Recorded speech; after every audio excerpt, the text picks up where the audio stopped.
Y'all, summer is next month, literally June 20th. And I didn't know that summer was a month away before I even made the post. But after I made it, I was like, let me go look up when summer is. So I'm like, first day of summer, June 20th. I'm like, wow, God, this is just perfect.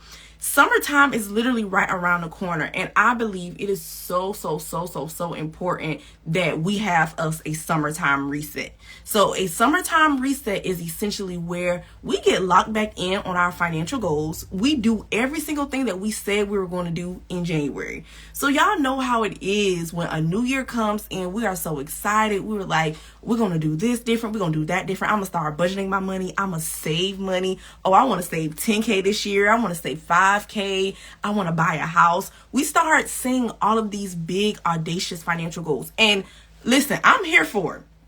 I got some big goals as well, and I got to do my own summertime reset, okay? I'm here for all of it. But y'all know, just like I know, life be lifing. And all it takes is one little thing to knock you off course. And the minute something happens, it's like, dang, I was doing this good. Like, I was saving money consistently, but then this emergency popped up and I had to, use that money. And now I feel like I'm back to my same old things, my same old ways. And I'm here to let you know that it's okay. It's never too late to get back in the game. So tonight I want to talk about what it looks like to really have a summertime reset, and then pair with that, talk about how to start budgeting using the Responsible Homegirl Planner. So if you don't have the Responsible Homegirl Planner yet, it is totally fine. I'm still going to drop so many gems tonight that you can still apply. However, if you don't have it, I'm giving a discount code just for my girls on the live tonight. You can use the discount code BUDGET to get $10 off of your budgeting planner tonight. The discount code will expire, so make sure you take full advantage of it, okay? So we talked about what it means for a summertime reset. That means locking back in on your financial goals. I want you to drop a 1 in the chat, drop an emoji in the chat, a 1 or an emoji if you have made financial goals at the top of the year. So when January came in, you made financial goals. I want you to drop a 1 or drop an emoji. Miss Tanya say, get the planner. It's awesome. Thank you. I'm happy you love it. So I want you to drop a 1 or an emoji if in January you set financial goals, because I want us to start there. Dr. Miles Monroe, he always says, if you don't have vision, you will do anything with your life. And I take that same quote and I apply it to your finances. And I say, if you don't have vision for your finances, you'll do anything with your money. Let that sink in. If you don't have vision for your finances, you will do anything with your money. I love the ones that are coming in. Yes, the ones y'all have financial goals. So that's where we have to start. We always have to start off with vision. What is it that I actually want to use my money for? How is money going to serve me? Because if I haven't sat down and took time to think about how I want my money to serve me, guess what's going to happen? You're going to be serving money. You're going to continue to work for it, to pay your bills, eat out, shop, do whatever you want to do. And it's this never ending cycle because you don't have vision for your finances. So I'm going to say that one more time. When you have vision for your finances, you actually know where you want to go. It is so much easier to stay on track. Now, I'm not saying it's easy because it's not easy. Y'all know we have so many things around us. TikTok shop, people advertising, our favorite influencers. We go in a store and we go in for one thing, we leave out with 7. So all around us are temptations to spend our money and not really do the things that we want to do with our money. But that's why vision is so important. So if you didn't drop a 1 in the comments, or if you didn't drop an emoji, I want to challenge you tonight to really sit down and think about, what do I want? What is the purpose of me working? Beyond paying bills, because we do not work just to pay bills. So beyond paying bills, how do I want my money to serve me? I don't want money to be my master.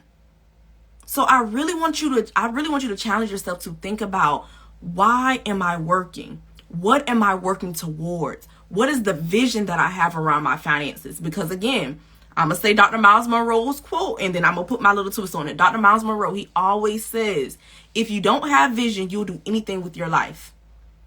Now, the Responsible Homegirl spin is, if you don't have vision for your finances, you'll do anything with your money. So you'll get paid and you will loan it out to that friend that's always asking to borrow money. You will take it to, oh my God, okay, chill. You will take it to Target. You will take it to Chick-fil-A, Starbucks, Amazon, Shein, all of these different places because you don't have vision for your finances. Period. Right now, I am getting a certification as a certified financial educator. And today's lesson was talking about financial behaviors. And as I was reading the lesson, I was like, this is a little boring. But as I continued to read, I was like, oh, they on to something. So they started talking about the difference between behaviors and outcomes. Now, outcomes are the things that we love so much. It's the I saved $10,000. It's the I bought my own house. It's the I increased my credit score 50 points and now I'm in the 700 club. It's all of these financial goals that we actually want to reach. Those are the outcomes. But what we don't focus on is the behavior. The behavior is I'm going to save before I pay a bill every single time I get paid so I can build my savings account. The behavior is I'm going to budget every single time I get paid so that I am not spending money aimlessly. So we focus a lot on the outcome, which is the saving $10,000 or saving $5,000 or increasing that credit score, whatever the financial goal is. We always focus on the outcome, but we don't focus on the behavior attached to that outcome. And when I read that, I was like, dang, that is so true. Because if we think about it, we can't always control the outcome of a thing. We live in a time right now where emergencies happen, family situations happen, life be lifing. So we can't always control our outcome, but what we can always control is our behavior. Does that make sense? Pump some hearts if that makes sense. We can focus on our behavior. We can control our behavior, but we can't always control our outcomes. Period. You might say, okay, by the end of 2024, I want to have $10,000 saved. If you focus on that behavior of saving consistently every single time you get paid, you're always saving consistently, and then November comes and you have to get a brand new car and you have to put a down payment on that car. Like, yeah, you saved $10,000, but now the down payment, let's just say the down payment is $5,000. I'm just throwing numbers out there. $5,000. Now you have $5,000 left in your savings account. Do you not still celebrate? Do you not still be proud of yourself for saving the amount of money? So the outcome isn't $10,000 anymore, but because you focus on the behavior of saving consistently, now you have an outcome that it wasn't your desired outcome because you didn't get $10,000, but you still saved money. So tonight we're talking all about behavior. Behavior. And like I said at the beginning of this live video, I strongly believe going into the summertime, everybody, we want to be outside. We want to be living our best life. But I don't want you to be doing that stuff on credit. I do not want you to be spending money, swiping your credit card for cash that you don't have when all you really got to do is plan and prepare for it. So tonight I'm going to be taking you through the Responsible Homegirl Budgeting Planner and really walking you through how this budgeting planner can change your life if you use it. I literally use this all of the time. When I did not have a budgeting planner, it was the thing that got me out of like the dark hole that I had digged myself in. Most of y'all probably know my story. I went to college completely debt free. I had so many scholarships that each and every semester I would get anywhere between $5,000 to $7,000. And baby girl was living her best life. Okay? Until my senior year of college, I decided that I wanted to move off campus, get my own apartment, being grown. And then 4 months into me getting my own apartment, here I am facing eviction. Literally, the it girl on campus. So dressed up on the outside, looking like I got it all together, but about to get kicked out of my apartment. Because I was so frivolous with my money. I had no vision for my finances. The only thing I wanted to do was have a good time. So if you're listening right now and you can kind of relate to my story a little bit, like Yeah, I really don't do what I'm supposed to do with my money. I'm here to let you know that there is more to money than just making it, spending it, and barely saving it. We know how to make the money. We'll go to work all day long, even when we don't feel like it. We know how to spend the money. We'll do that in our sleep and then barely save it. We barely save money. Barely save money. So I want us to get in the habit of consistently saving, consistently doing it every single time you get paid.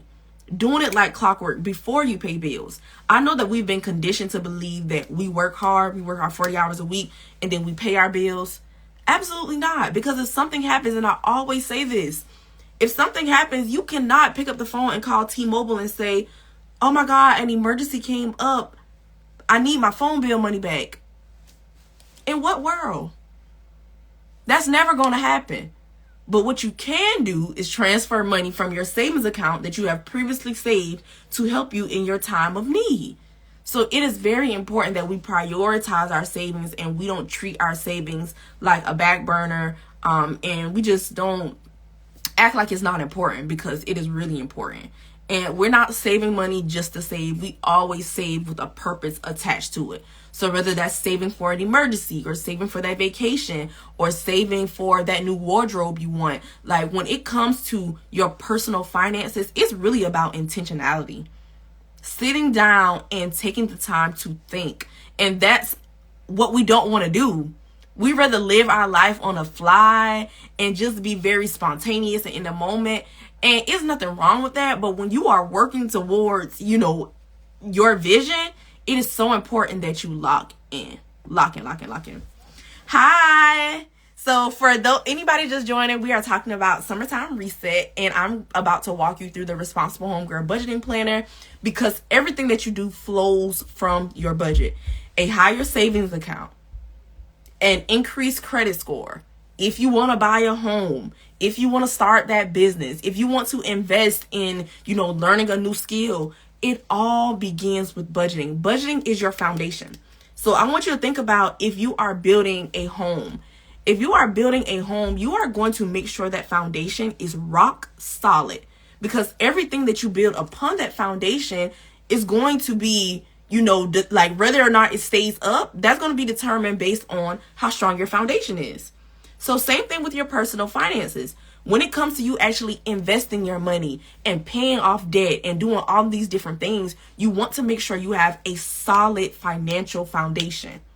And that financial foundation is budgeting, having a clear understanding of what you have coming in versus what you have leaving out, and knowing how to divide up that money. So I'm about to flip my camera around, and I'm going to take you step by step through the Responsible Homegirl Budgeting Planner. If you're on a live right now and you got a planner, drop an emoji in the comments. If you don't have a planner, it is totally okay. I still want you to rock with me on this live.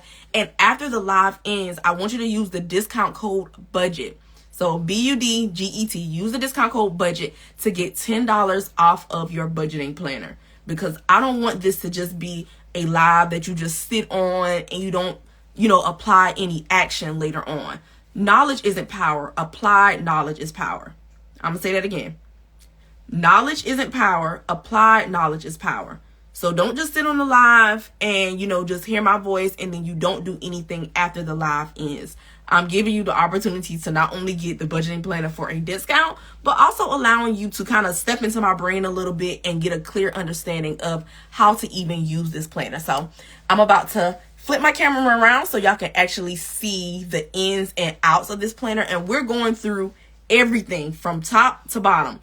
By the end of this live, if you don't have some sort of question or if it's not clear to you, I want you to ask me all of the questions. It is a month away from summer, okay? A month away from summer. And I'm just using summertime as, wordplay, of course. But I want you to make I want you to make budgeting a part of your lifestyle.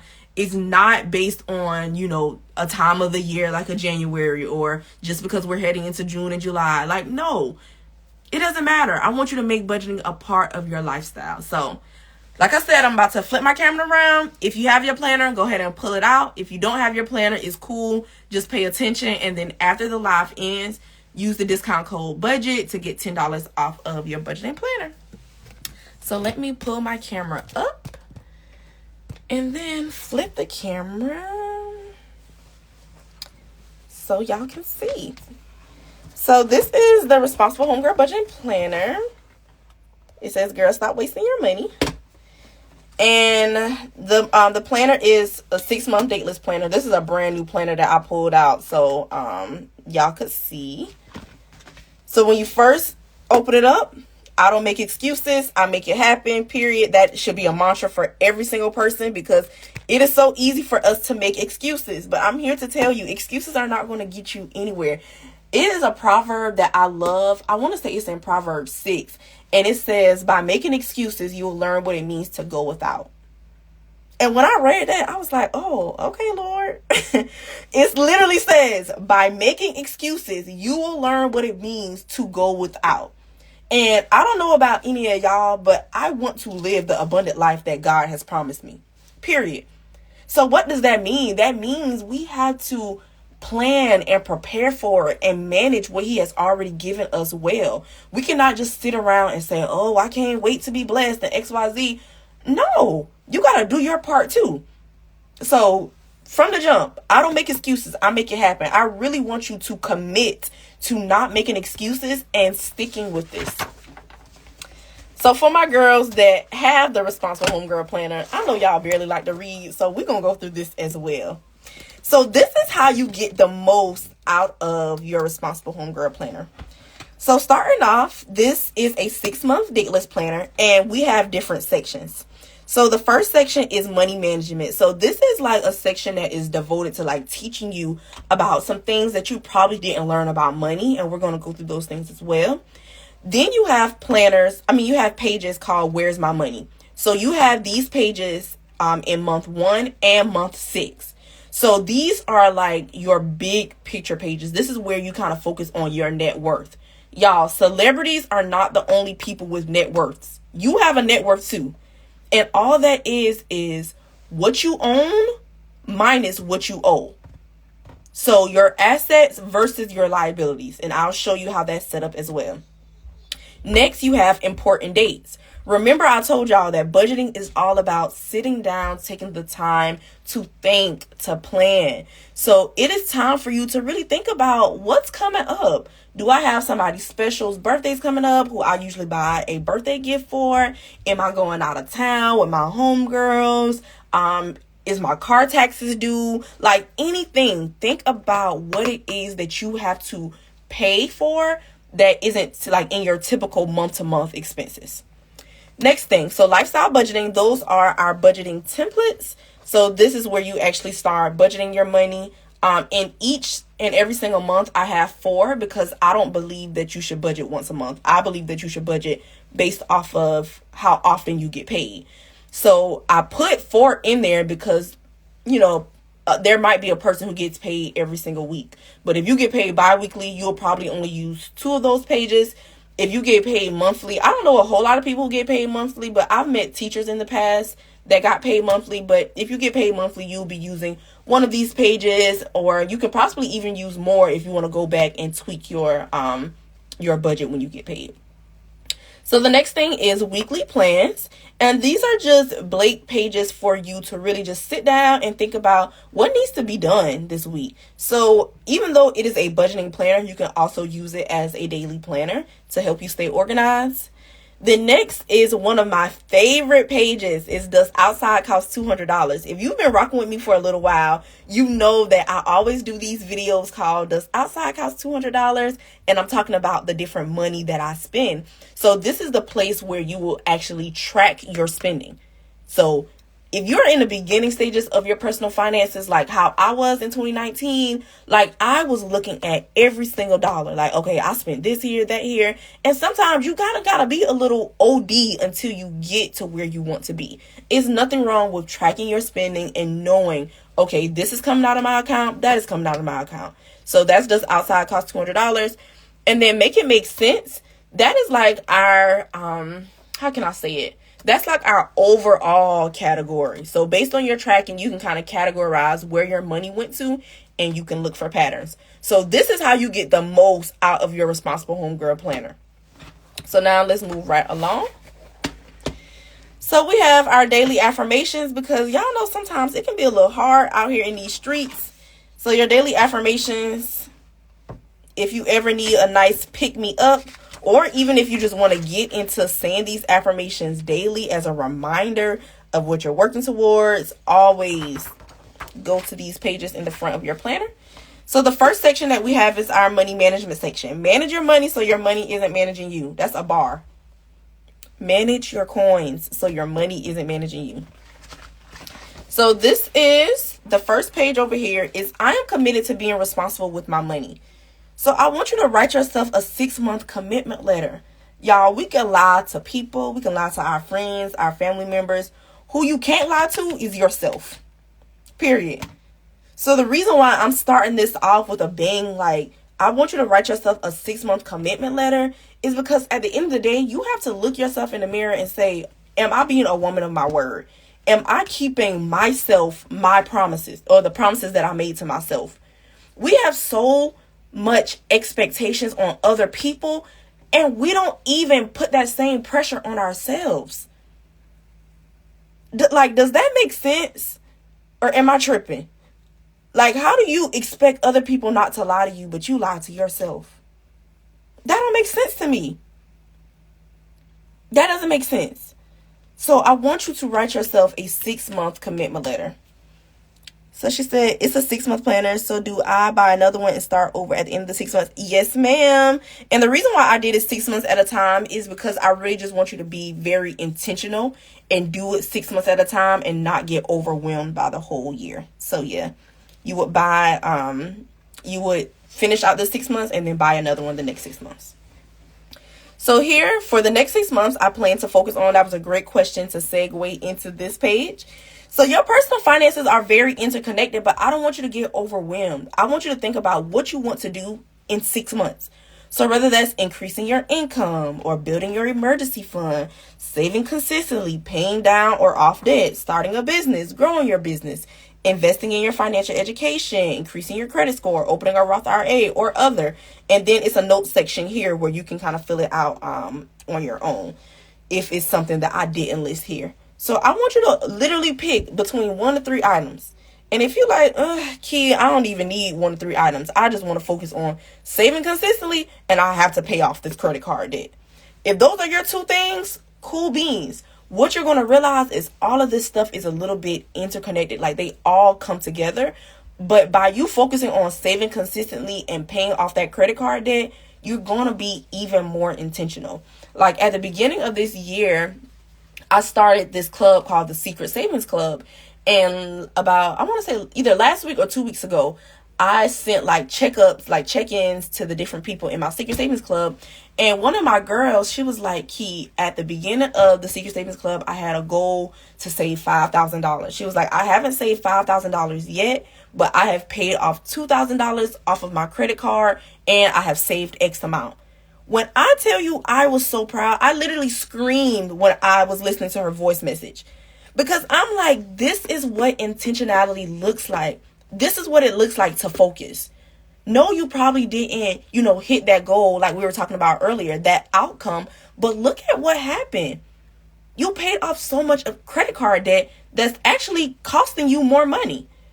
Every time you keep a balance on that credit card, it is costing you more money, aka interest, aka compound interest. So I really want you to take some time to focus on what you want to achieve, what you want to work towards between now and the next 6 months. So moving right along, you become what you consume. Here is where I want you to list down like different books that you're reading. If you listen to a podcast that was one of your favorites, that you was like, oh, this really transformed my mindset. This really shifted the way that I thought about money, about business, about whatever it is. You would just open up your planner and then make a list of it right here. Because what I found is when videos are really good, messages are really good, books are really good, you tend to go back to them over and over and over again, because 9 times out of 10, the first time you actually consume it, some stuff goes over your head. So when you go back and read it, you get a deeper understanding and something else gets revealed to you. So there are books like Rich Dad, Poor Dad that I always go back to. Think and Grow Rich, A Black Choice. Like, I've read that. Like, I haven't completely finished reading the book yet, but I've started it over so many times because I'm like, okay, I don't want this stuff to go over my head, and I'm always getting something new. Different podcast episodes. So you would just list those items right here. And if you need recommendations, you can always go to the responsiblehomegirl.com, and I am here to help you out. Now, we're not going to go through all of these, but I just want to show you that this is included in the planner. So it's kind of like a little mini course, a little masterclass inside of your planner that you can always refer to. And this is what I was talking about earlier, a few things that you weren't taught about money. The major thing is money is just a tool, and there are 4 ways to use it properly. So to remember it, for short, I remember it as SSIG. What are you saving, spending, investing, and giving? SSIG. And then I break down just some different things that you probably weren't taught on these pages. So where's my money? Going back to what we talked about in the beginning, this is where you actually find out what your net worth is. How much do I have in savings? So when I say name description, here you will actually put, okay, high yield savings account, $250. Or traditional savings account, $500 or $1,000. If you have, let's go down to investments. If you have a 401k, you will put 401k and then whatever number that is.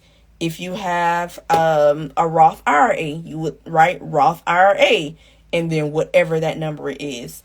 If you literally, like, if you have a brokerage account, you will put your brokerage account and then you will put whatever the number it is. So anything that you have in savings and investments, I want you to make a list of it here and then write the amount.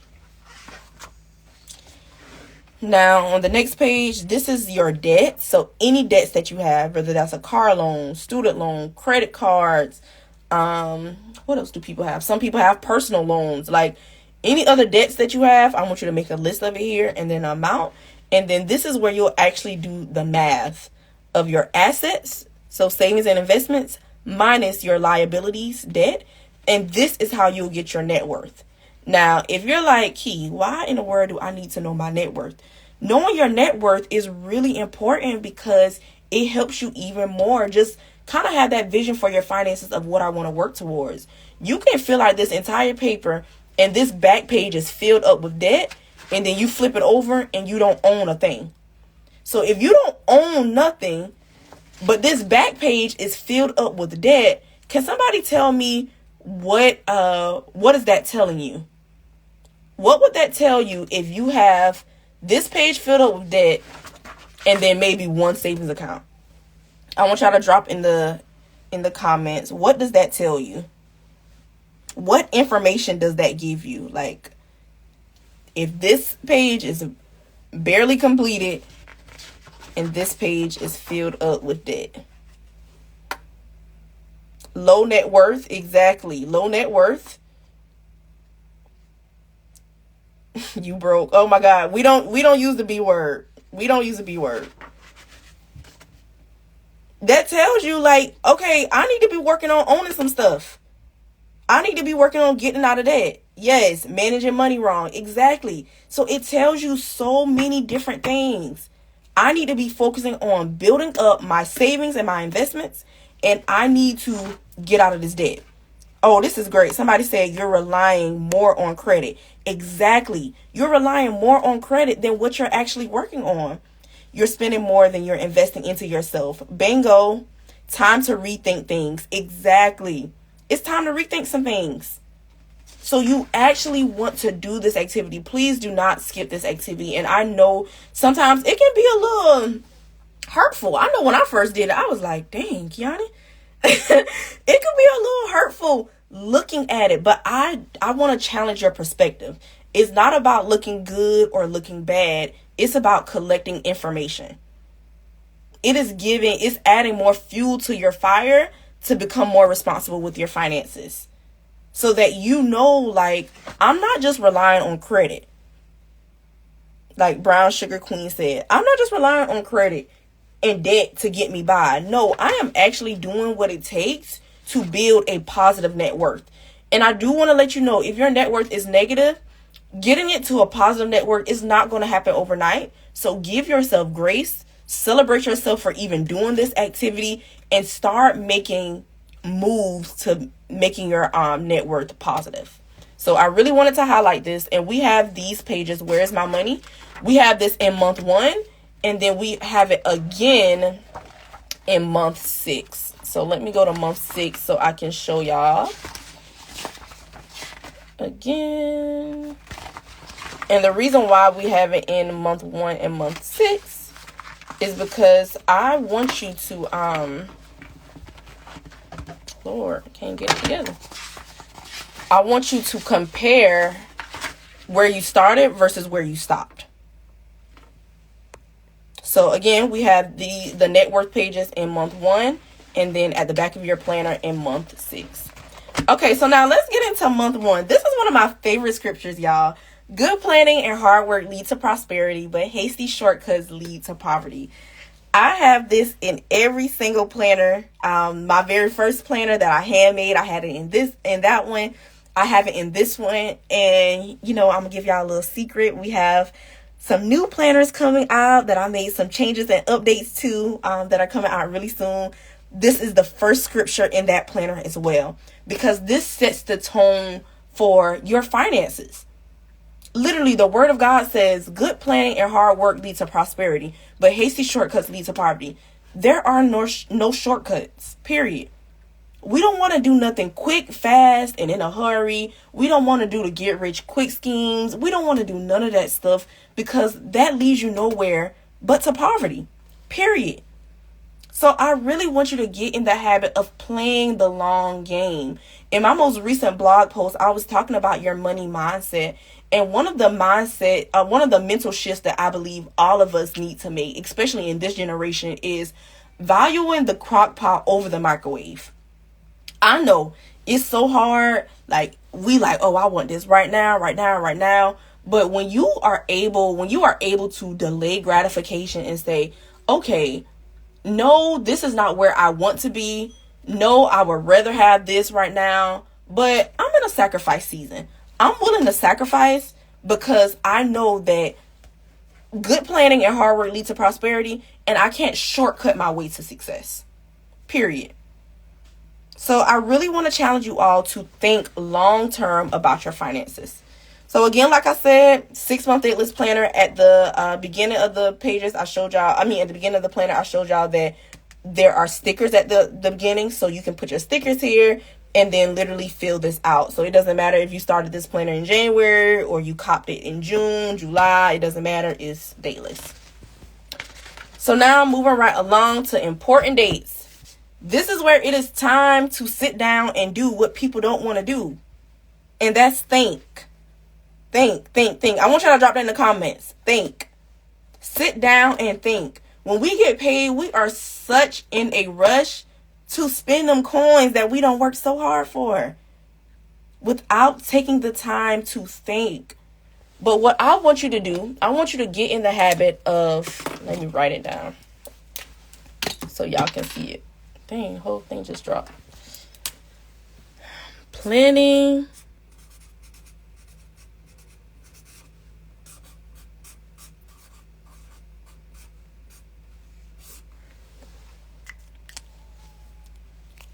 Think, y'all.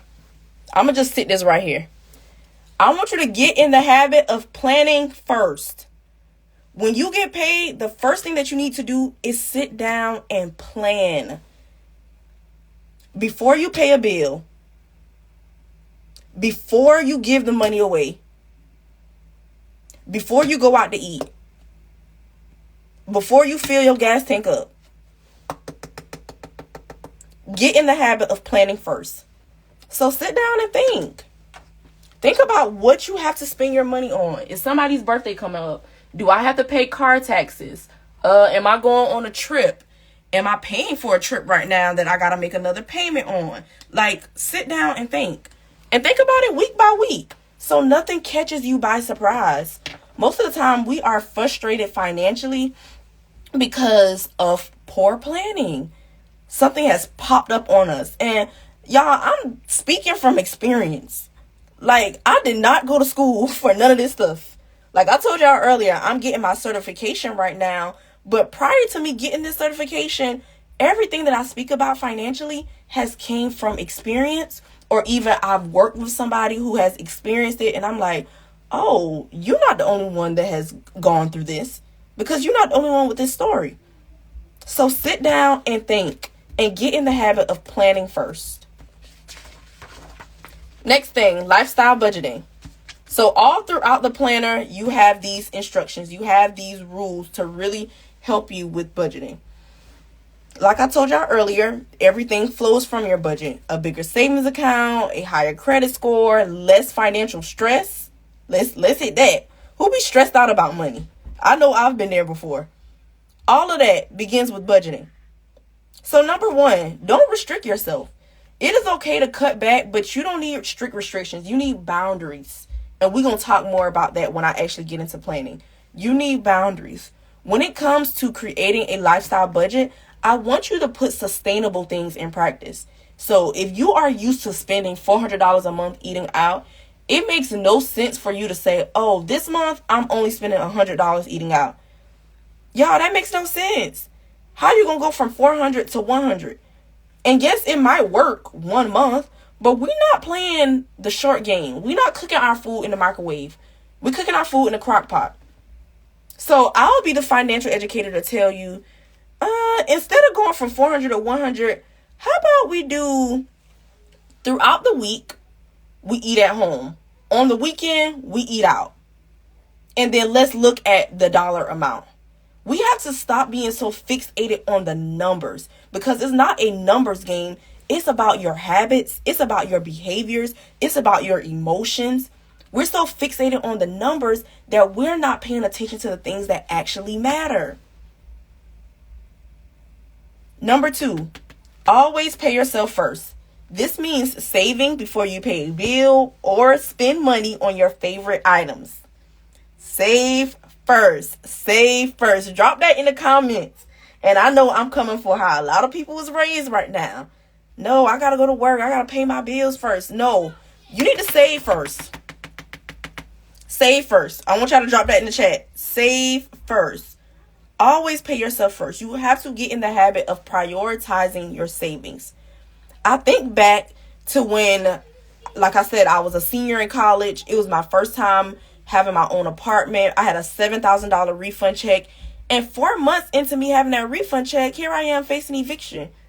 And I always think about, if I had known to save first, I don't think I would have ever been in a position where I was about to get evicted. Because when you save first, when you are prioritizing your savings, you always have a savings account. I'm going to say that one more time. When you prioritize your savings, when you save first, you always have something in your savings account. I don't care if it's $100. I don't care if it's $500. I don't care if it's $1,000. You always have something in that savings account because you are always saving. If you started treating your savings like you treat your rent, baby, that savings account would look so good. And I'm not saying that you have to save that much money every single time you get paid. But no, what I'm saying is I want you to pay yourself like you pay your rent. Then number 3, after paying yourself first, answer these questions. Do you need to decrease your expenses, increase your income, or do both? And then prepare to take action. So going back to my story, when I was in the situation of, facing eviction, I had to do both. I had to quit both of my jobs because I wasn't making enough money. When I went through my bank statements and I looked at all of the money that I was spending, I was like, Kiana, you're living way above your means. So by me knowing that, I'm like, yeah, both of these jobs got to go. I got to pretend like I'm not getting a refund check if I actually want to be in a better place financially. So sometimes you might have to make some shifts in your life to be in a better place financially. And I want you to know that you have more power than you think. You have way more power than you think. So if that means, okay, I'm asking my employer for a raise, cool, go do that. Advocate for yourself. If that means I'm looking for a part-time job, cool, go do that. If I'm looking for another full-time job or I'm starting a side hustle, I'm doing something else to supplement my income, do that. You have way more power than you believe you have. So how do you create a lifestyle budget? Step 1, we don't do cookie cutter monthly budgets. We don't do it. Y'all, when I tell y'all I hate a monthly budget, I hate monthly budgets, because monthly budgets, they are not sustainable. If you don't get paid monthly, you should not be budgeting monthly. Every time you get paid, you should create a budget. Period. Your budget is simply your financial GPS.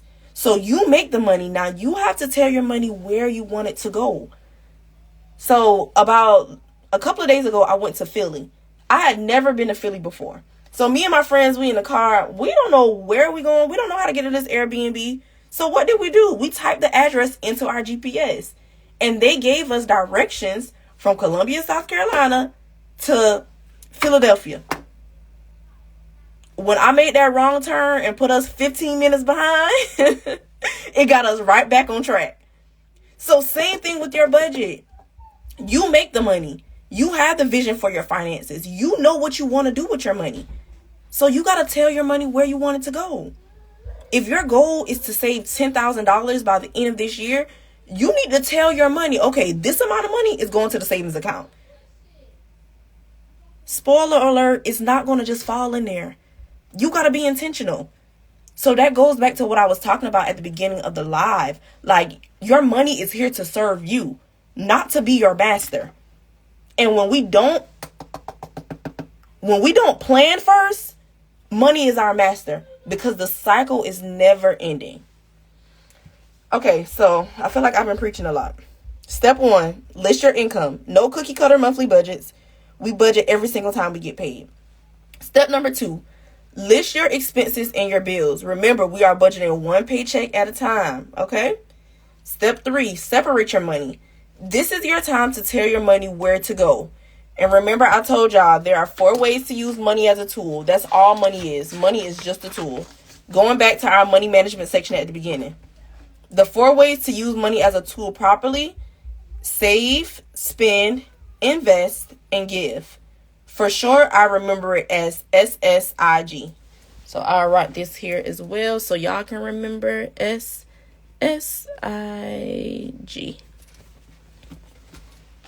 Can y'all see? I think y'all can. Okay. SSIG. Save, spend, invest, and give. Most of the time, what we do is a whole lot of spending and we do a little bit of saving. We don't invest. We don't invest in ourselves. We don't invest in our future. And then some of us give, but a lot of us, we don't give. We hold money like this. And I always tell people, if you holding money like this, the same way money not leaving out, money not coming in. So when you give, you put seed in the ground that stretches far beyond you. So if you see someone that's experiencing homelessness, what's $10 to give them? But I want you to plan for it. When was the last time you surprised one of your friends with lunch money? Believe it or not, you don't know every single thing that your homegirls or your homeboys going through. And lunch, no, it's not going to solve their problem, but it will put a smile on their face. What's an organization that you care about? You know, we're not just sharing stuff on social media for our, our community or our sphere of influence. But no, we're actually putting our money where our mouth is. Because everybody knows we invest in things that we care about. You care about eating out. You care about food. So you always invest your money there. Same thing with giving. Okay? So now let's go back to here. Step 1, list your income. Step 2, list your expenses. Step 3, separate your money. And how we do that is SSIG. What are you saving, spending, investing, and giving? So these are a few bonus tips. At the beginning, I talked about, having financial goals and having vision for your finances. So you want to always refer back to those financial goals. Okay.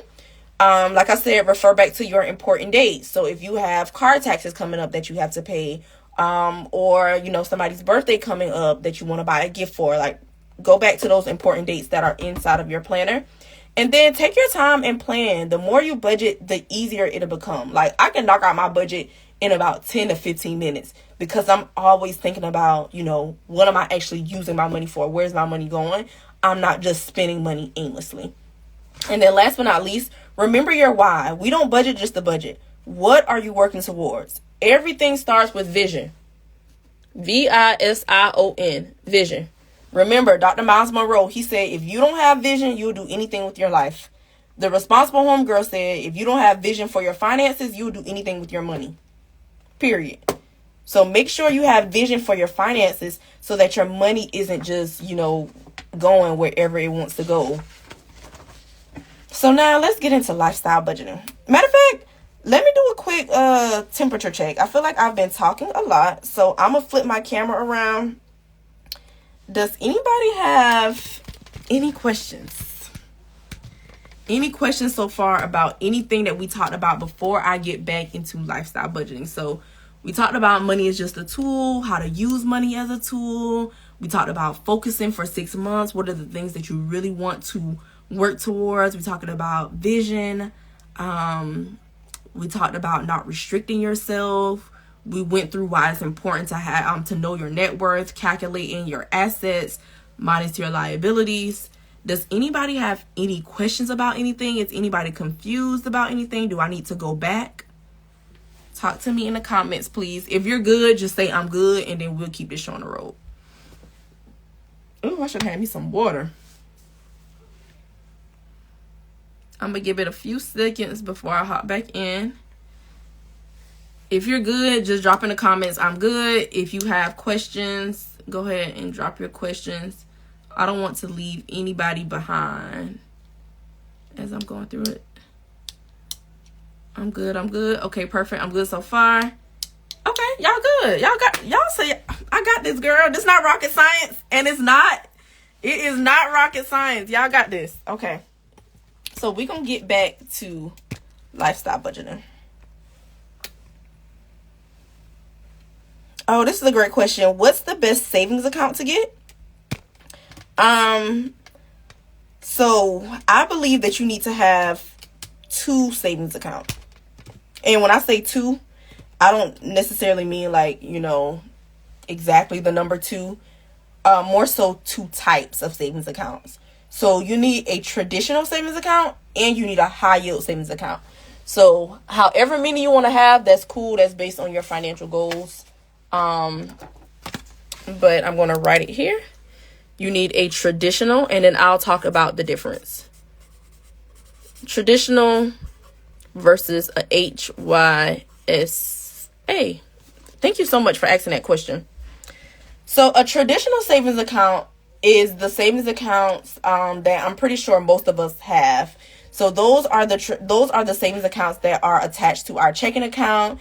When you open up that banking app, you see your checking account on top, your savings account on the bottom, and your interest rate is like 0.025%. It's not a whole lot. Sometimes if you keep money in there, you'll see your pennies being added, a penny, 2 pennies, 3 pennies, whatever. Your high yield savings account, on the other hand, is accounts that are so slept on, y'all. Like, when I tell y'all I love these accounts, and I wish I knew about these accounts when I was 18. High yield savings accounts, they are the same as traditional savings accounts, but the difference is they pay you a higher interest rate on your money. So how traditional savings accounts got a 0.025% interest rate, your high yield savings account right now, mine is 4.3%. So would you rather this or this? Or both? Because both serve purposes. So I'm going to take y'all back to the beginning of the planner. And if you're just hopping on, we are talking about a summertime reset and using the Responsible Homegirl Planner to get us there. So remember, in our section called Money is Just a Tool, at the beginning, I'll talk all about high yield savings accounts. High yield savings accounts, they help you save more money, y'all. The reason why they help you save more money is because you cannot transfer money from a high yield savings account over to your checking account so easily. It's going to take you about 2 to 3 business days to even get this money. So again, that B word, boundaries. They are putting boundaries in place that are setting you up to win, period. And some high yield savings account, y'all, you don't need a whole lot of money to start one. Some you can start with $0, some $5, $10. Like both of the accounts that I have, you can open up an account with $0. So there's no reason why tonight, emphasis on tonight, while everybody is listening to this live, should have a high yield savings account. If you are serious, like so serious about saving money, this is what you need. You need a high yield savings account, because they make it very inconvenient for you to touch your money, and they pay you more money for having money in that account. So that was a great question. So less about the bank, more about the types of accounts. Brown Sugar Queen said, what companies do you recommend for high yield savings account? So the two that I have one with Capital One, and I'll put this in the comments just so y'all can see. I have a Capital One 360 HYSA.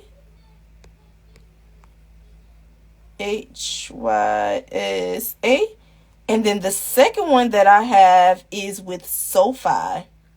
Now, I love both of these accounts. SoFi, I love a whole lot because of just how tech savvy they are.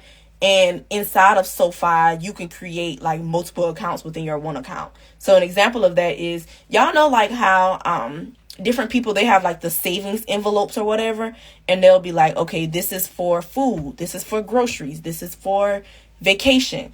You can do that digitally with SoFi, and I love that. Capital One 360 doesn't offer that. Anybody that wants to open up a SoFi savings account, DM me after the live and I'll send you my link. And when I send you my link, I get money and you'll get $25 once you open up the account. So that's another thing. If you have friends and family members who are like, oh, I want to save more money this year, you can also send them your link whenever you open up a SoFi account, and then you'll get money, and then they'll get $25 every time, or they'll get $25 when they open up the account. So those are the two accounts that I recommend. However, just being honest with y'all, banks are banks. They are there to hold your money. What you should really look for when it comes to a high yield savings account is a minimum deposit amount.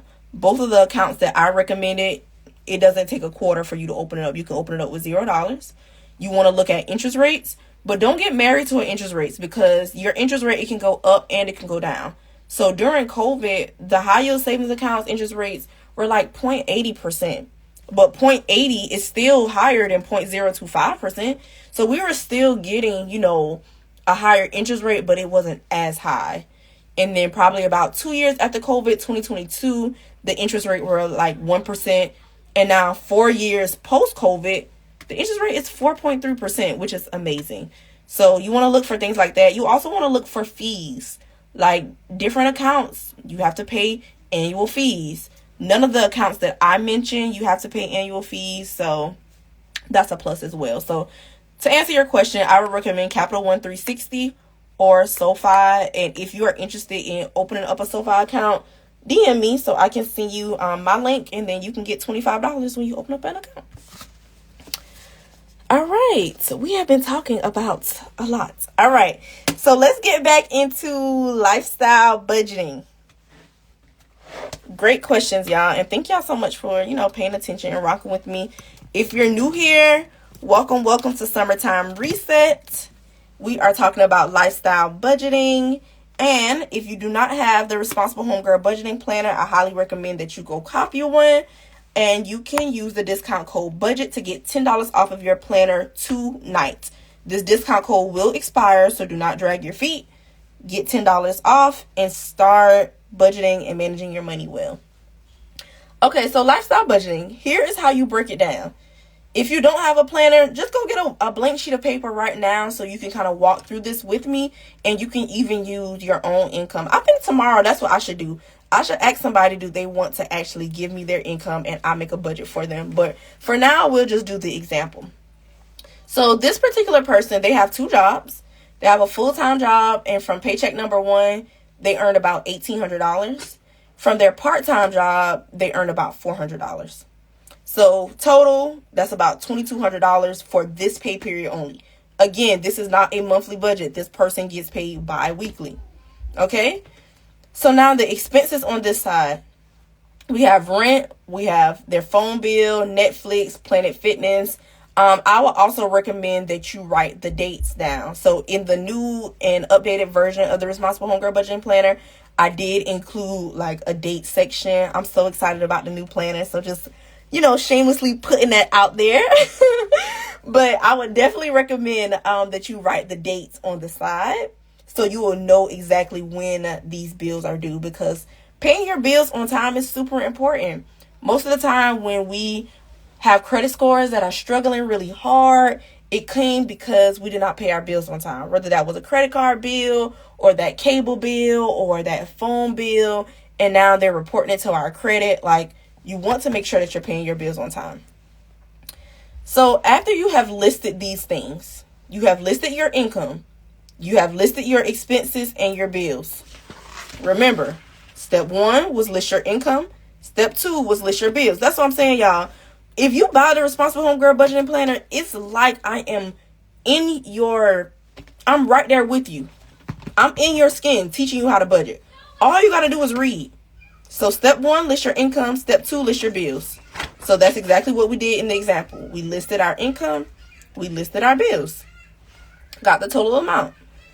So now it is time to actually separate this money. What are we saving? What are we spending? What are we investing? And what are we giving? Remember, SSIG. This is how we use money as a tool. And you want to use money as a tool. You want to use money properly, because remember, you got to get the benefits of money, period. If you are not using money as a tool, you're not reaping all of the benefits.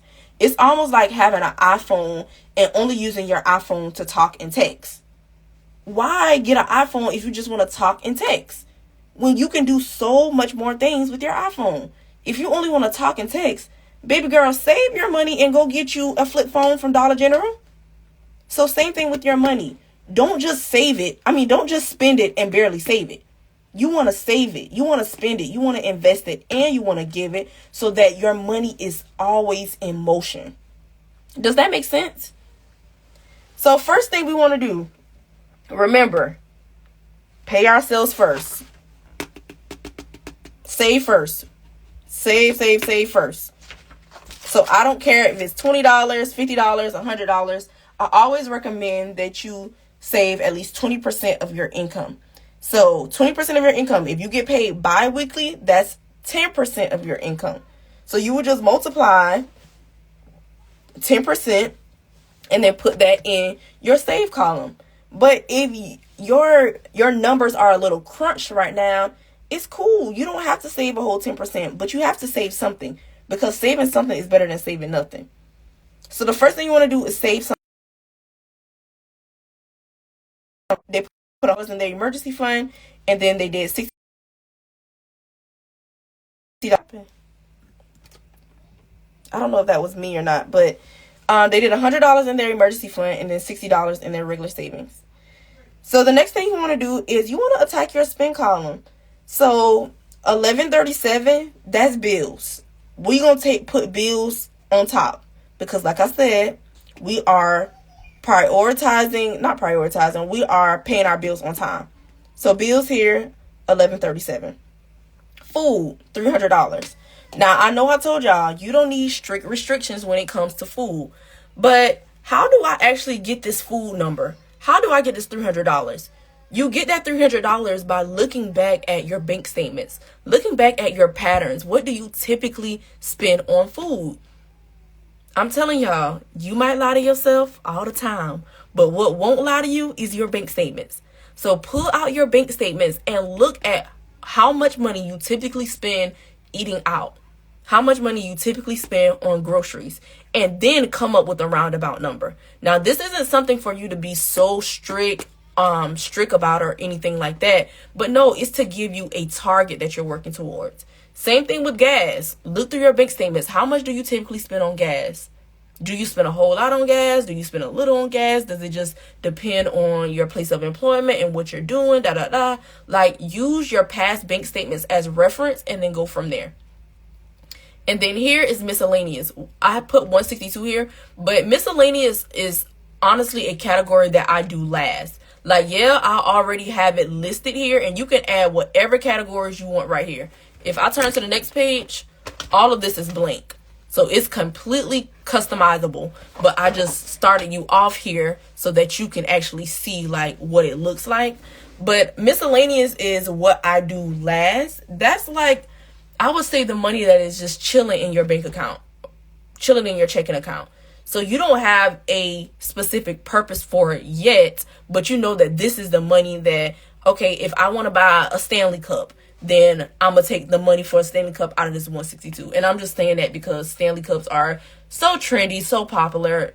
Spend money based on what you value, y'all, not based off of what's just popping on social media. If I want to buy a new dress, my new dress is going to come out of that miscellaneous money. And like I said, this is an account that I would kind of, this is a category that I will come back to later on after I have went through saving, spending, investing, and giving. So let's go to investing. This particular person, they have a Roth IRA and they want to put $150 into that Roth IRA. If you don't know what a Roth IRA is, it is literally just stands for individual retirement account. So this is how you can start preparing for retirement right now, even in your 20s. I started my Roth IRA with $1,000. And ever since then, I have been consistently investing in that Roth IRA. So it's really just like a fancy savings account, but you're investing in companies. You're investing in stocks. So like I have an iPhone, I have a MacBook, I have headphones. Like I have all of these different Apple products. So if I am a consumer of Apple, why am I not an owner of Apple? You get what I'm saying? So when it comes to investing, I don't even make it all deep. Like, I'm focusing on building a business right now. I don't have time to learn every single thing there needs to be learned about investing in the stock market. But that doesn't stop me from investing from a very surface level. I am a owner of what I consume.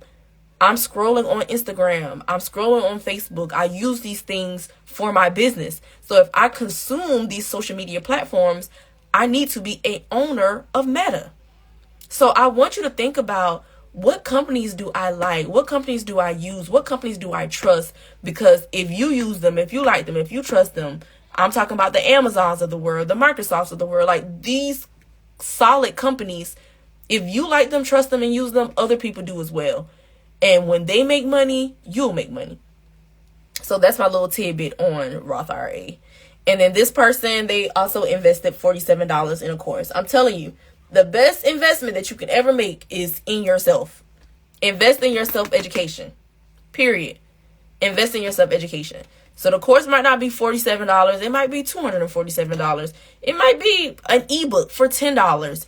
It might be whatever it is. If it's investing in your self-education, put it under your invest column, because that's exactly what it is, an investment. And then this person, they paid their tithes, which was 10%, so $230. So this is how they broke their budget down. Now, this is just a really rough example. Like I said, tomorrow I'll probably ask on my IG story, does anybody want to send their income and their bills and stuff, and I can actually make the budget on live, and I feel like that'll make it even more real for you guys. But this is how you budget. Income, expenses. And then it's time to sit down and think, what am I saving this pay period? What am I spending this pay period? What am I investing this pay period? And what am I giving this pay period? It is your time to sit down and think. So going back to what I said earlier, you will see all of the templates here. So you got a blank budgeting template here. I don't know why I feel like this angle isn't right. Give me 1 second, y'all, to make it better so y'all can really see. There we go. Okay, so the blank budgeting template, and then you have weekly plans. So sitting down on Sunday, just thinking about what you got to do Sunday through Wednesday, and then Thursday, Saturday here, and then boom, another budgeting template. So every time you see a budgeting template, it's like, okay, it's a new week. So we have 4 of these because it's 4 weeks in a month. And then boom, we have this outside costs $200, my favorite sheet.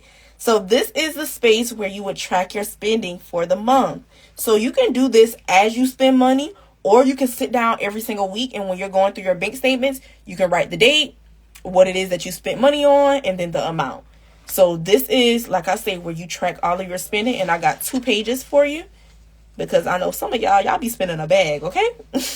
So does outside cost $200? That's where you do that here. And then make it make sense. These are all of our categories. So rent, mortgage, insurance, repairs, car payment, car maintenance, your electric bill, internet. Like, this is all different categories. Groceries, eating out, beauty, clothes, gym, gifts, like all of this different stuff. You would write it here. If it's something that I don't have listed here, you would just write it here in other, or you can make a note of it over here. So this is make it make sense.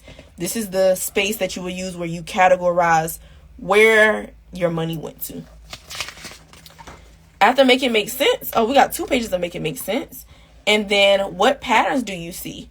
So this is the time where you kind of reflect. Where did the majority of your money go? Did it go to eating out? Did it go to shopping? Where did it go? What do you want to keep the same, or what do you want to do differently next month? And I'm telling y'all, this stuff doesn't take a long time. This is like 15 minutes out of your day. 15 minutes, that's it. And then at the end of the month, reflect on the month. How was your month? How was your money looking? Did you spend too much? Did you stick to your budget? Spill the tea. Remember, you can lie to other people, but you cannot lie to yourself. And by you sitting down just thinking about this stuff, planning first, sticking to your vision, you'll be able to see like, okay, maybe I need to cut back some things here. Maybe I need to, like do whatever it takes to get closer to the vision. So make sure that you actually reflect. So y'all, that's the planner in a nutshell. And then again, when you come to the next month, you got another scripture to encourage you. And then it's the same old things. Important dates. Again, a lesson on lifestyle budgeting. Your budgeting templates. And then your weekly plans. Until you get to, does outside cost $200?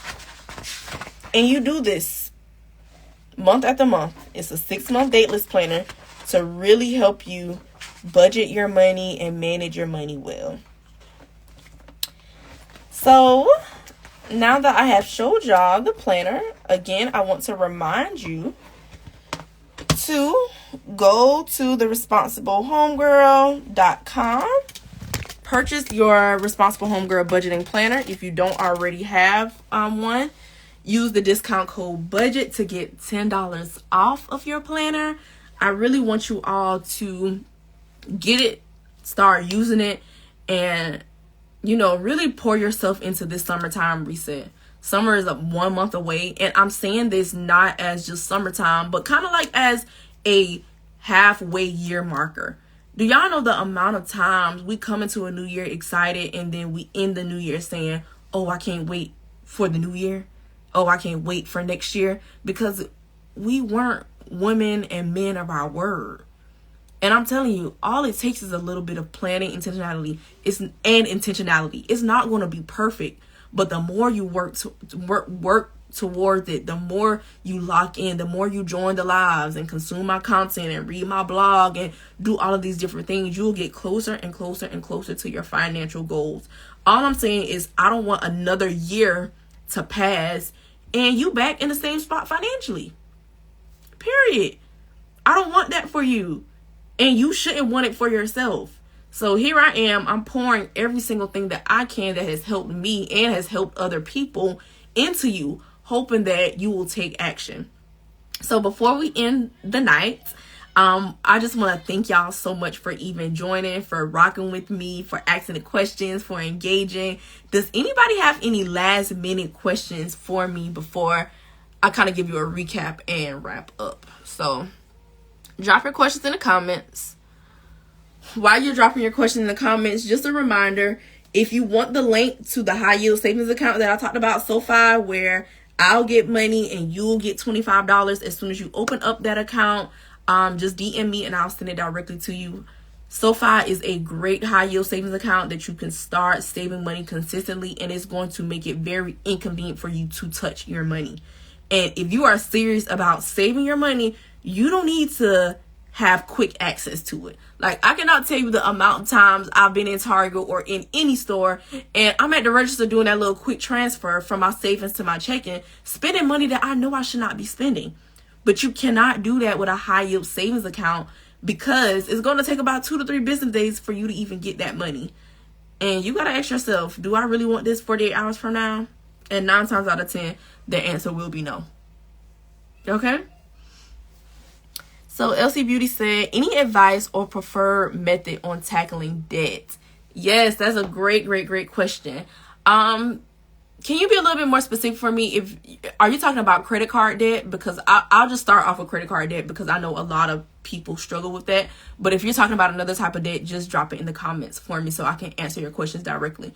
When it comes to tackling your credit card debt, you have to get out of only paying the minimum balance. Because when you pay the minimum balance, credit card and car loans, okay, perfect. So when you have to get out of paying minimum balance, because when you only pay the minimum balance, you're not doing nothing to your principal. The only thing you're doing is attacking your interest, and barely attacking your interest. What these credit card companies don't tell you is that every single day that you have a balance, you are accruing interest daily. So not monthly, not yearly, APR. No, it is daily. So most of the time we will wait until our payment date to actually pay our minimum balance, or we'll pay a little bit more over our minimum balance. But what I've been telling my community is, if you have the money before that payment date, go ahead and pay something on that credit card debt. Why? Because that is lowering your balance. And again, like I said, the interest accrues daily. So say for instance, I have $1,000 of credit card debt. If I go ahead and pay off $100 and now the balance is $900, interest on $1,000 versus interest on $900 looks totally different.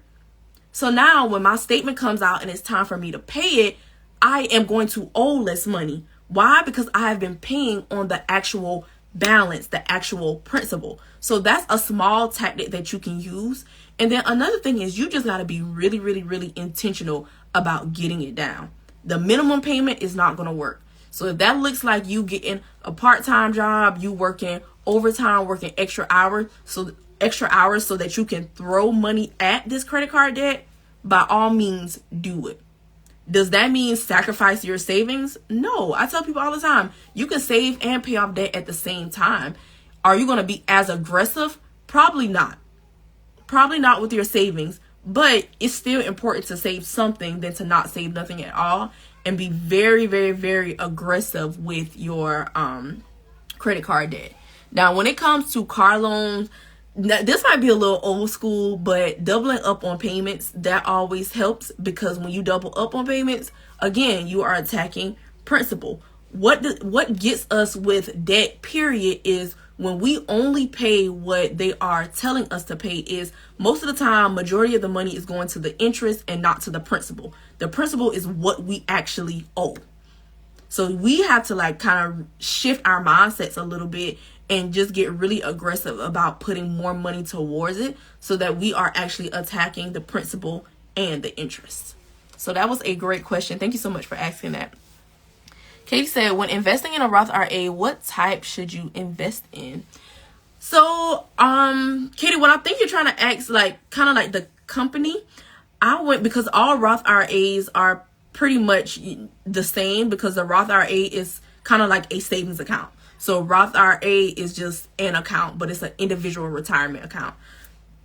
Excuse me. The company that I decided to go with was called Fidelity. And I went with Fidelity because doing my research, I like the education that they provide. They had robo investing. So robo investing is basically like a robot is investing for you. Like you'll fill out all these different surveys, and you will tell them okay, I'm risk averse. I don't like to take a whole lot of risk, or I'm risky. I don't mind taking a risk, or I'm in the middle. I'm a little chill. I'm moderate. So they'll help you with your investing journey if you don't care a whole lot about learning to invest. So I can't personally tell you a lot about the other companies. I can only tell you about Fidelity, and I love Fidelity. They have so much educational resources. They are always hosting different workshops, and there are free workshops that you can come to, and they have different professionals coming to talk to you and pour into you and different things of that sort. So you got Fidelity, Charles Schwab, E-Trade. You can even go to your local bank.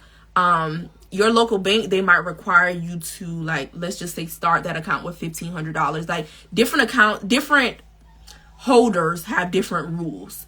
So Fidelity, I started mine with $1,000. I don't think you needed $1,000. I can't remember how much you needed to actually open it, but I started mine with $1,000, and then I started like actually investing the money, because you don't want your money to just sit in there. You actually have to invest the money. So I would just say do a little research and see what you would be most comfortable with, but I did mine with Fidelity. Next question. Once you open a HYSA, how do you decide how much you should deposit into that account each pay period? Great question.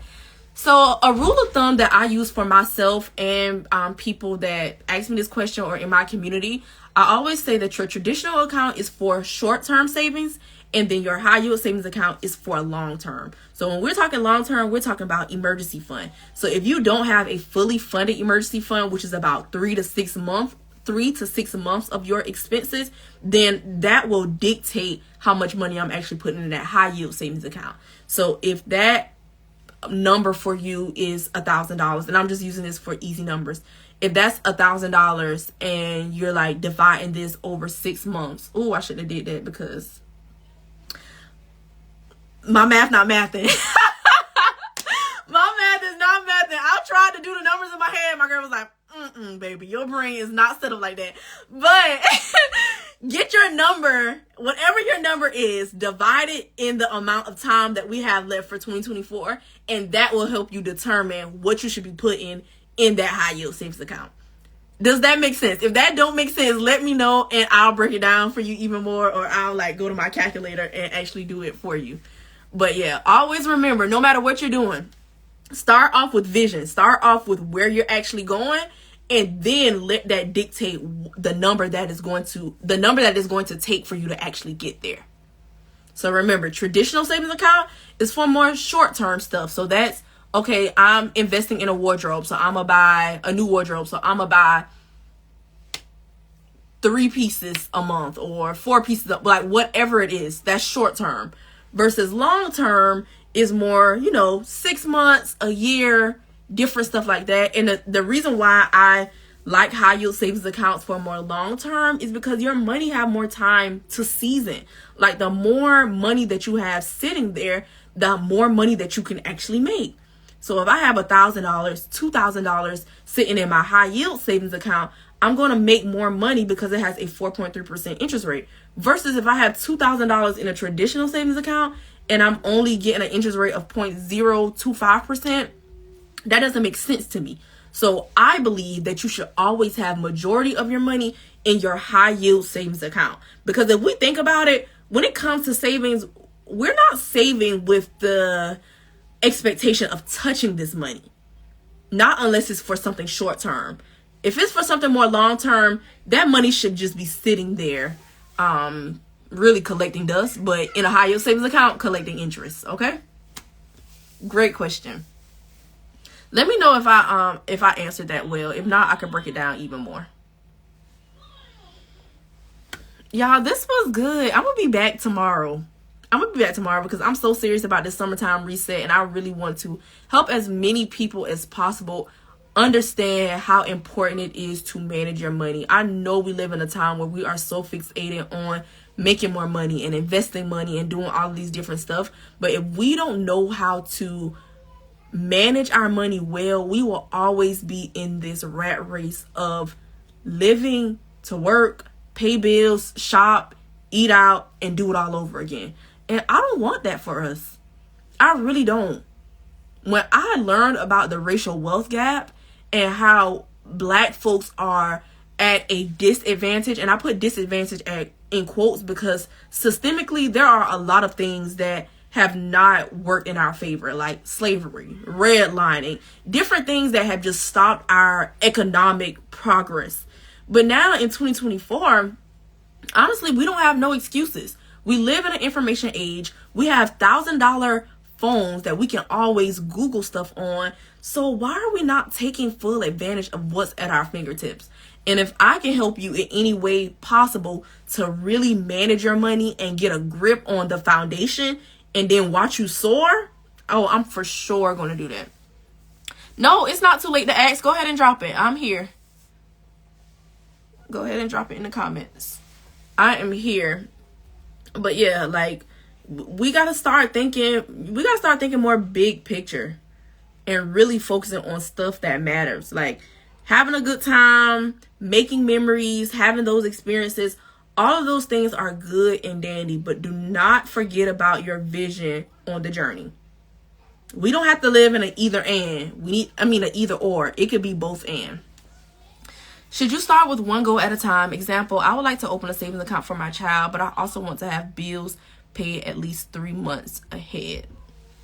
And that's a really good question. And I don't believe that you have to tackle one goal at a time, because sometimes we try to do things so big and grand and extraordinary. Don't despise the small beginnings. So you can have your bills paid up 3 months ahead, and if you still want to open up that savings account for your child, do that and put $10 in it. $10, and you say, every single time I get paid, I'm going to put $10 in it. Or every single time I get paid, I'm going to put $20 in it. Don't you know the average American doesn't have $1,000 saved for an emergency? But if you save $20 every single week, at the end of the year, you'll have over $1,000 saved. So I don't want us to get so fixated on the big, the grand, the extraordinary. Do not despise the small beginnings. So yeah, you can have your bills paid up 3 months ahead and still start that savings account for your child and put $10 in it, put $20 in it, and watch how it grows over time. That was a great question, and I really, really, really admire that, and I hope that you do it. Thank you for going over the binder and dropping all the gems about budgeting. Of course, absolutely. I'm gonna do it more often too, because I know it takes time for people to actually, like, get a grip on this stuff and really understand it. That was a great question and comment. So thank y'all so much for rocking with your girl. I really appreciate y'all. We had a great time tonight. If you don't have the Responsible Homegirl Budgeting Planner, I just want to remind you that if you use the discount code BUDGET, you will get $10 off of your budgeting planner tonight. So make sure you go run to the responsiblehomegirl.com, get your budgeting planner. If you order it tonight, I'm pretty sure you will have it this week, because as soon as orders come in, I am always shipping them out. And it's fast shipping, it's priority shipping, so you will have it this week so you can actually implement the things that we talked about tonight.